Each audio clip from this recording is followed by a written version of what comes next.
ये तस्वीर कन्नौज जिले की है, जहां सेना के एक जवान को दबंगों से अपनी पैतृक जमीन बचाने के लिए वर्दी और बुलेट प्रूफ जैकेट और हेलमेट पहनकर गांव में आना पड़ रहा है।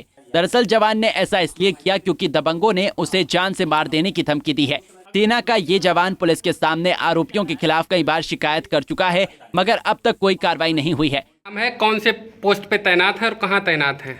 मेरा नाम सिपाही जगत सिंह है और सिपाही के पद पर हूँ और वर्तमान में मैं आगरा में तैनात हूँ। अच्छा, गाँव कौन सा गांव है ये आपका? ये गांव करमुल्लापुर है और तहसील छबरामऊ के अंतर्गत आता है, जनपद कन्नौज। अच्छा, क्या मामला है? मामला ये है कि 2.5 साल से हम गांव से पलायन कर चुके हैं।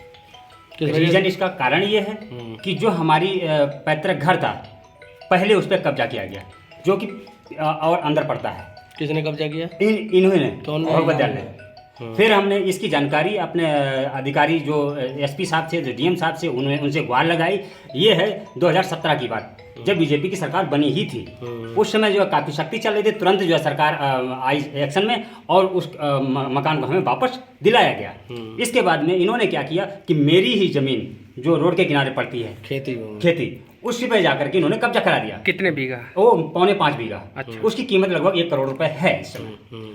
तो मुझे जानकारी हुई, मैंने आकर के वो उसकी आपत्ति लगाई और वो कार्य रुकवाया। जब कार्य रुकवाया, थाना दिवस में अपनी बात रखी, तो थाना दिवस में ही सभी अधिकारियों के सामने उसने कहा हमसे कि या तो तुम गांव छोड़ दो और नहीं तो तुम्हें मरवा देंगे या फिर तुम्हें फर्जी केस में फंसा देंगे। दरअसल छिबरामऊ कोतवाली क्षेत्र के करमुल्लापुर गांव निवासी जगत सिंह यादव सेना के जवान हैं और आगरा में फिलहाल अपनी सेवा दे रहे हैं। बता दें कि पैतृक गांव करमुल्लापुर में उनकी 4.25 बीघा पुश्तैनी जमीन है, जिसे गांव के ही रहने वाले रिटायर्ड लेखपाल भगत दयाल यादव ने जबरन कब्जा कर लिया है, जिसका विरोध करने पर दबंग लेखपाल ने उल्टा उसके ऊपर ही कई मुकदमे दर्ज करा दिए और जान से मारने की धमकी दे रहा है। पीड़ित जवान के मुताबिक लेखपाल के आतंक से गाँव में कई परिवार पलायन कर चुके हैं। अब उन्हें भी गाँव से भगाने की तैयारी चल रही है। लगभग गाँव के सभी लोग इसके उस फर्जी मुकदमों में प्रताड़ित हैं और लोग जो है गाँव छोड़ के जा रहे हैं। ठाकुरों के 5 घर पहले ही जा चुके हैं, जो पूरी तरह से सफाया हो चुका है। 7 घर थे, 5 घर जा लिए, 2 ही रह गए हैं। अभी आप घर में आए हैं, क्या रीजन था? घर में क्या अभी मेरी जो जमीन उसमें जा रही थी, हाईवे में अधिग्रहित की गई थी, तो उसमें जो है वो जमीन पे ये अपना हक जता रहे हैं। ये भूमाफिया कौन है? ये भूमाफिया ये भगवत दयाल यादव रिटायर्ड लेखपाल है। कहाँ रहता है ये यहाँ से 5-6 घर बाद में रहता है, जिसने तालाब पे कब्जा करके। सुना एक सरकारी जमीन भी घेरा है, वो कितनी जमीन है? सरकारी जमीन लगभग 50 बीघा है।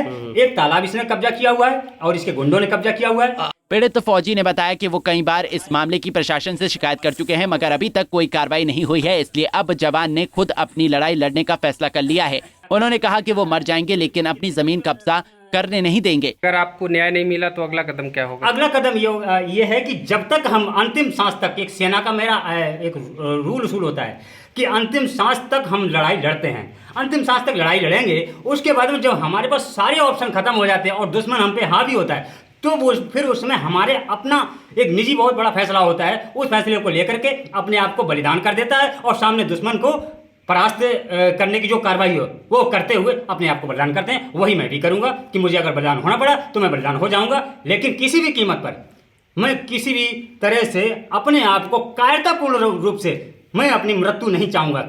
पीड़ित जवान के मुताबिक दबंग लेखपाल भगत दयाल यादव ने पूरे गांव को परेशान कर रखा है। कई परिवार पर झूठे मुकदमे दर्ज करवाकर लोगों की जमीन हड़प चुका है और अब पीड़ित जवान की पुश्तैनी जमीन कब्जा कर लिया है, जिसे छुड़ाने के लिए जवान ने सीएम योगी आदित्यनाथ से गुहार लगाई है। साथ ही कहा है कि अगर न्याय नहीं मिला तो वो खुद अपनी लड़ाई लड़ेगा, कायर की तरह गाँव नहीं छोड़ेगा। पंजाब केसरी टीवी के लिए कन्नौज से नित्या मिश्रा की रिपोर्ट। हमसे जुड़े रहने के लिए हमारे YouTube चैनल को सब्सक्राइब करें और नई वीडियो की नोटिफिकेशन के लिए बेल आइकॉन को दबाएं। अगर आप ये वीडियो Facebook पर देख रहे हैं तो लाइक जरूर करें और ज्यादा से ज्यादा शेयर करें। धन्यवाद।